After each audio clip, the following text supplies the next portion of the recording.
গ্রহণ করার অঙ্গীকার গ্রহণ করো। হযরত ঈসা আলাইহিস সালামের মুখে এসব কথা শোনা মাত্রই ইহুদি এবং বনি ইসরাইলরা অত্যন্ত ক্ষিপ্ত হয়ে উঠল। তারা বলল, এর যাবৎ আমরা তোমাকে অত্যন্ত ভালো মানুষ হিসেবে মনে করতাম, এখন তুমি সেই সুযোগে আমাদের পূর্ববর্তী পুরুষদের ধর্ম নষ্ট করার পরিকল্পনা করেছো।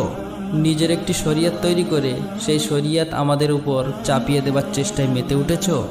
আমরা তোমার এই ষড়যন্ত্র এবং পরিকল্পনা কোনোদিনই সার্থক হতে দেব না। তুমি যদি এই ষড়যন্ত্র এবং পরিকল্পনা ত্যাগ না করো, তাহলে আমরা তোমাকে হত্যা করতে বাধ্য হব। নবী তাদের জবাবে বলেন, তোমরা আমাকে হত্যা করার ভয় দেখাচ্ছ? এটা আমার নিকট তুচ্ছ ব্যাপার। আমি আল্লাহর একজন নবী, সেই হিসেবে আল্লাহ তাআলার নির্দেশ অনুসারে জাতিকে দ্বীনের পথে আহ্বান করা এবং তাদেরকে হেদায়েত দেওয়া আমার একান্ত দায়িত্ব। আমি তোমাদেরকে এই পথ গ্রহণের জন্য বিশেষভাবে অনুরোধ জানাচ্ছি।